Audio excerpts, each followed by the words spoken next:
Hello, everybody. I would like to thank you for coming on such short notice. Please don't lose your security badges that you used to get in. You will not be permitted to leave if you lose them. This is of dire importance that we are here today. We're talking about key product strategies of 2010 that are going to help get rid of the zombie infestation that we have happening. Let's start with broad strokes. Everyone thinks you need a gun, maybe a knife. All are unnecessary. The pen is mightier than the sword. So as we will see in the next slide, that many of us fear what we do not know.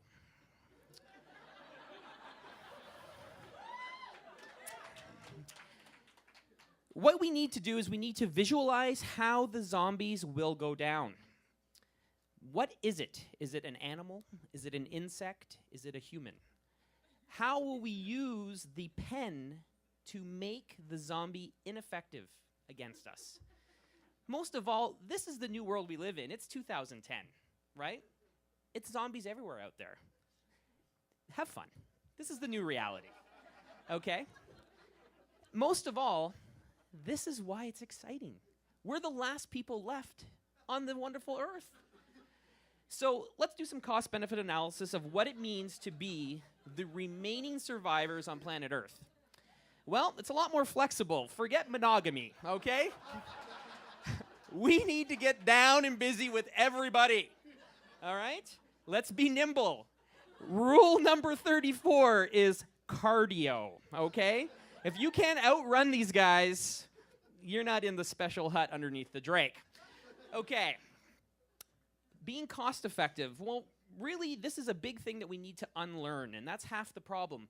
We were raised in a world of limited resources, and as you can see, this is what it generated. Okay, we need to be quick and nimble on our feet, and we need to be able to improvise, adapt, and overcome. We need to get rid of the gene pool that is unable to do that. Okay, well, the big thing to realize is that this infestation actually began in Quebec. It had something to do with some type of bad cheese that they let cure under a lake. Now, I don't like cheese, period, hence why I've been able to get through this. Now, there's a lot, as I was wandering amongst the crowd before this presentation began, I noticed that there was a lot of uncertainty. People were scared that, unknowing of what the world holds before us. Let's debunk the myth. Everything has changed. Nothing's changed. Okay? Yes, there's only 47 of us left. We are all between the ages of 25 and 60. We all have master's degrees, yet none of us can fix a car. So that's great. We're really smart. We can't get anything to work. Okay, so let's move on to the next myth. Nothing has changed.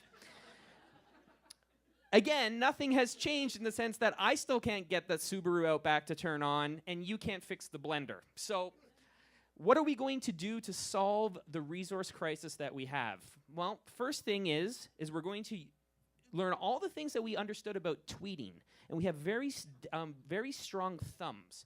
We're going to use this to help get seeds to grow from using just water, paper towel, and a small amount of bar lime. That's what we have. And we are going to grow food. Okay, debunking the myths. Change is relative. Well, this is true. You thought when you went to university, life was different. You were a bag of hormones. You were greeting the new world with like a puppy. Now you're greeting a world of dead that is suddenly causing you to rethink how you're going to get milk. So,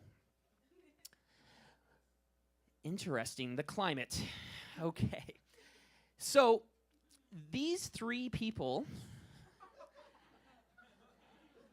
have come up with a strategy to help us interpret zombie movement throughout Toronto. So, the first thing we need to do is work as a collective. If you hold hands and pitch your voice to the highest possible octave, you will actually scare zombies. They interpret this as an aggressive attack in which they fear.